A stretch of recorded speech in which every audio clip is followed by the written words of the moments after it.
All right, well, this wasn't the end that the Piedmont Wildcats were looking for as they fall in the state title game 10-0 to Ugala. And Ben's second place is still the end of a great season for the Piedmont softball team, but still very disappointing to come up just short of winning the school's first state title.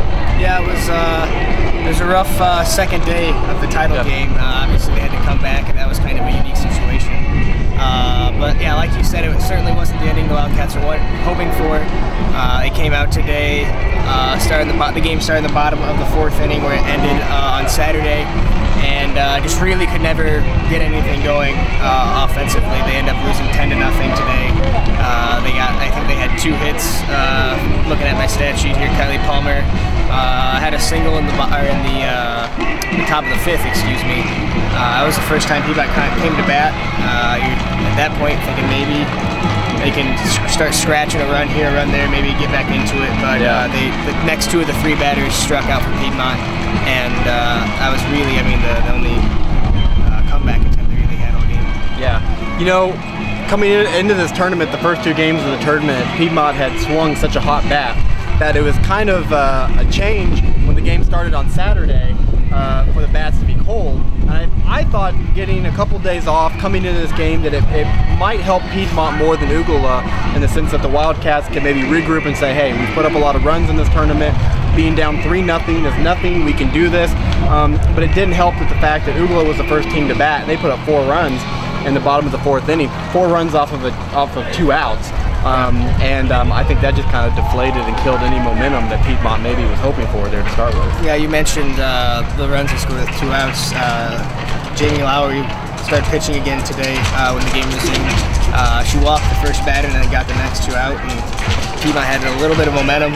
It seemed like you said, Ugala scores 4 runs with 2 outs, and that really just kind of knocked the wind out of her sails, it seemed like. Yeah, they got a couple leadoff base runners. But there was a double play where Jordan Chisholm hit a line drive that an inch one way or the other, and you're probably looking at a base hit, but it just found Emma Nelson hit that, and it found the pitcher's glove, and she was able to double off the runner at first. And so it just seemed like none of the breaks were going Piedmont's way in this one, and I think you have to look at the scoreboard 10-0 and say, Ugala is probably the better team and deserves to be the Class 4A state champs.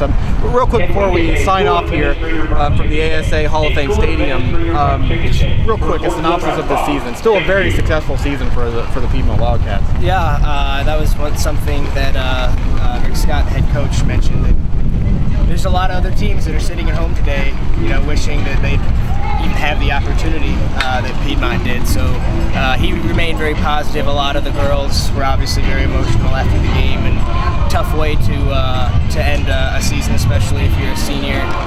Jordan Chisholm, Emma Nelson, Kylie Palmer, a few other seniors on the team obviously were pretty emotional. Their career ends kind of on a low note, but like you said, they achieved a lot this year. Making it all the way to the state championship game is obviously something to be proud of, and Coach Scott made that pretty clear after the game by talking to him. Yeah, second base team in your class across the state of Oklahoma, still not too shabby. Well, for Ben Schuff, I'm Ben Felder with the Piedmont Citizen and PiedmontDaily.com. We appreciate you watching today.